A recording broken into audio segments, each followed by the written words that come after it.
ओम श्री गणेशाय नमः। समुझ महेश समाज सब रामा, जननी जनक मुस्काई सिया रामा। बाल बुझाए विविध विधि रामा, निडर हो डरु नाय सिया रामा। दीन दयाल बिरद संभारी, हराओ नाथ मम संकट भारी। अर्थात महेश्वर शिव जी का समाज समझकर सब लड़कों के माता पिता मुस्कुराते हैं। उन्होंने बहुत तरह से लड़कों को समझाया कि निडर हो जाओ, डर की कोई बात नहीं है। ले अगवान बरात ही आए, दिए सबई जनवास सुहाए। मैं ना शुभ आरती सवारी, संग सुमंगल गावई नारी। अर्थात अगवान लोग बरात को लिवा लाए। उन्होंने सबको सुंदर जनवासे ठहरने को दिए। मैना पार्वती जी की माता ने शुभ आरती सजाई और उनके साथ की स्त्रियां उत्तम मंगल गीत गाने लगीं। कंचन थार सोबर पानी, परिचंचली हरई हरसाने। बिकट बेस रुद्रई जब देखा, अबलन उर्भय भय विशेषा।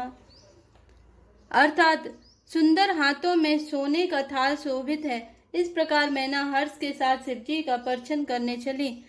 जब महादेव जी को भयानक बेस में देखा तब तो स्त्रियों के मन में बड़ा भारी भय उत्पन्न हो गया। भागी भवन पैठी अति त्रासा, गए महेश जहाँ जनवासा। बैना हृदय भयउ दुख भारी, लीनी बोली गिरीश कुमारी। अर्थात बहुत ही डर के मारे भागकर वे घर में घुस गईं और शिवजी जहाँ जनवासा था वहां चले गए। मैना के हृदय में बड़ा दुख हुआ। उन्होंने पार्वती जी को अपने पास बुला लिया। अधिक स्नेह गोद बैठारी, श्याम सरोज नयन भरे बारे। जय विधि तुम्हें रूप अस दीना, तें जड़ बरुबा उर कस कीना। अर्थात और अत्यंत स्नेह से गोद में बैठाकर अपने नील कमल के समान नेत्रों में आंसू भरकर कहा, जिस विधाता ने तुमको ऐसा सुंदर रूप दिया, उस मूर्ख ने तुम्हारे दूल्हे को बाबला कैसे बनाया। कैसे कीने बरु पौराह, विधि जही तुम ही सुंदरता दय। जो फलु चही सूरत ही सोबर, बस बबूर ही लागई। तुम सहित गिरते गिरऊ, पावक जरऊ जल निधि महु परऊ। धरु जाऊ अप जसु हो, जग जीपत विवाहु न हो करूं। अर्थात जिस विधाता ने तुमको सुंदरता दी, उसने तुम्हारे लिए बर बावला कैसे बनाया। जो फल कल्प वृक्ष में लगना चाहिए, वह जबरदस्ती बबूल में लग रहा है। मैं तुम्हें लेकर पहाड़ से गिर पड़ूंगी, आग में जल जाऊंगी और समुद्र में कूद पड़ूंगी। चाहे घर उजड़ जाए और संसार भर में अपकीर्ति फैल जाए, पर जीते जी मैं इस बाबले वर से तुम्हारा विवाह ना करूंगी। वही विकल अबला सकल रामा, दुखित देखि गिरि नारी सिया रामा। करी बिला पुरोधति बदति रामा, सुता स्नेह समारि सिया रामा। दीन दयाल विरत संभारी, हरौ नाथ मम संकट भारी। अर्थात हिमाचल की स्त्री मैना को दुखी देखकर सारी स्त्रियां व्याकुल हो गईं। मैना अपनी कन्या के स्नेह को याद करके विलप करती, रोती और कहती थी, नारद कर में काह बिगारा, भवन मोर जिन बसत उजारा। अस उपदेश उमय जिन दीनी, बोरे वरई लागु तपुकीनी। अर्थात मैंने नारद का क्या बिगाड़ा था, जिन्होंने मेरा बसता हुआ घर उजाड़ दिया और जिन्होंने पार्वती को ऐसा उपदेश दिया कि जिससे उसने बावले वर के लिए तप किया। साँच उनके मोह न माया, उदासीन धनुधाम न जाया। पर घर घालक लाज न भीरा, भांज की जाय प्रसव कह पीरा। अर्थात सचमुच उनके ना किसी का मोह है, ना माया, ना उनके धन है, ना घर है और ना स्त्री ही है।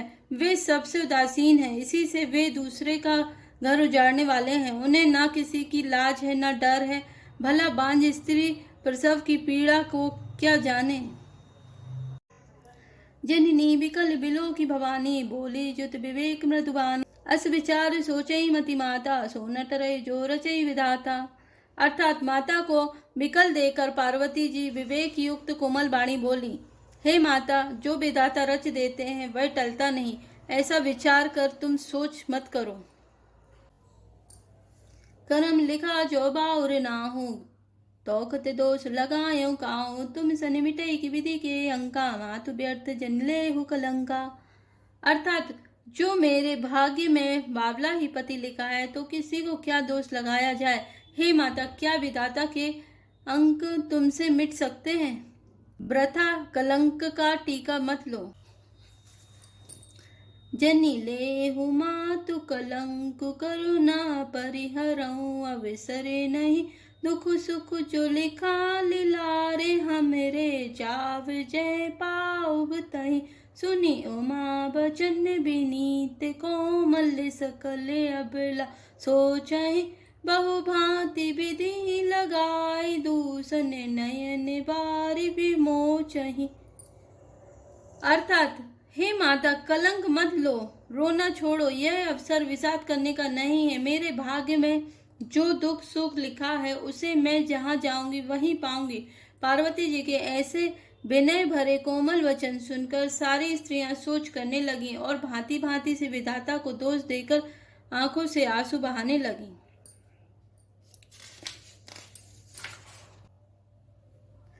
तई अवसर नारद सहित रामा, अरु ऋषि सप्त समित सिया रामा, समाचार सुनि तुहिन गिरि रामा, गबने तुरत निकेत सिया रामा, दीन दयाल विरध संभारे, हरौ नाथ मम संकट भारी। अर्थात इस समाचार को सुनते ही हिमाचल उसी समय नारद जी और सप्त ऋषियों को साथ लेकर अपने घर गए। तब नारद सबहि समुझावा, पूर्व कथा प्रसंग सुनावा, मैं ना सत्य सुनाऊं मम वाणी, जगदम्बा तब सुता भवानी। अर्थात तब नारद जी ने पूर्व जन्म की कथा सुनाकर सबको समझाया और कहा कि हे मैना, तुम मेरी सच्ची बात सुनो। तुम्हारी यह लड़की साक्षात जगत जननी भवानी है, अजा अनादि शक्ति अविनाशिनी, सदा शंभु अर्धंग निवासिनी, जग संभव पालन लयकारिणी, निज इच्छा लीला विपुधारिणी। अर्थात ये अजन्मा अनादि और अविनाशिनी शक्ति है, सदा शिव जी के अर्धांग में रहती हैं। ये जगत की उत्पत्ति, पालन और संहार करने वाली हैं और अपनी इच्छा से ही लीला शरीर धारण करती हैं।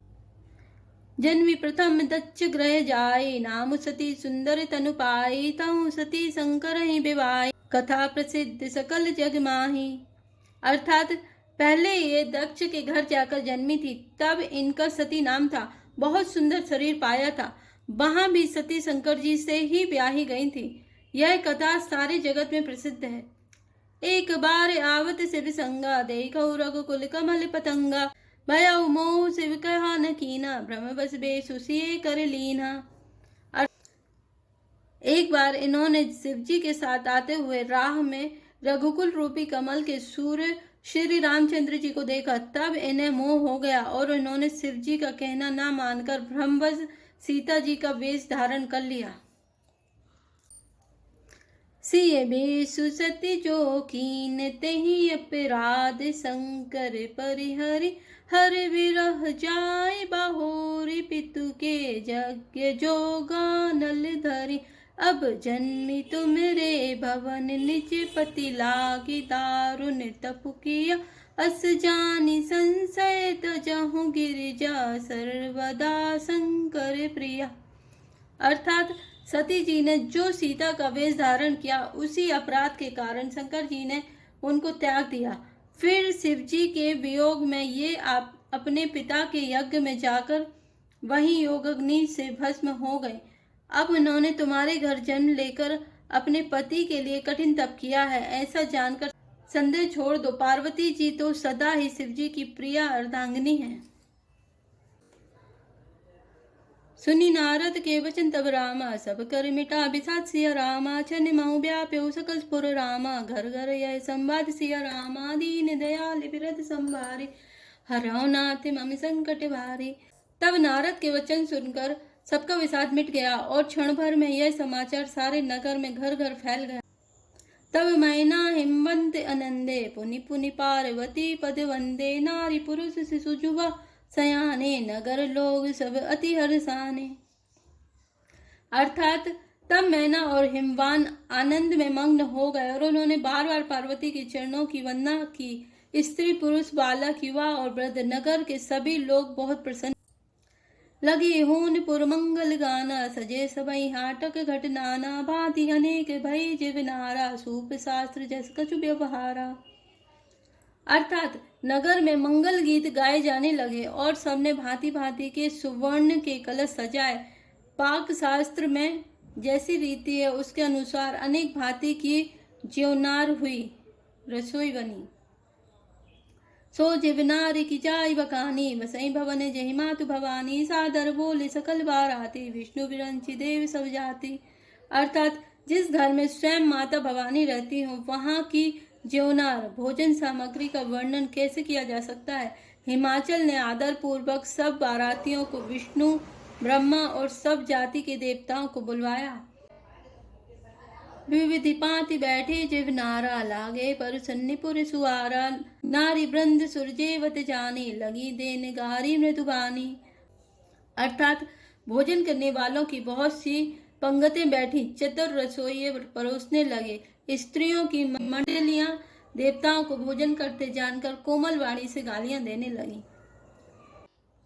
गारी मधुर सुर देहि, सुंदरी बिंग्य बचन सुनावहि, भोजन कराई सुर अति विलंब, विनोद सुनि सचु पावहि। जे बंत जो बड़े ओ आनंद, सो मुख कोटि हूँ ना परि कहूँ, अचवाई दीने पान गवने, बास जय जाको रयो। अर्थात सब सुंदरी स्त्रियां मीठे स्वर में गालियां देने लगी और व्यंग भरे वचन सुनाने लगी। देवगण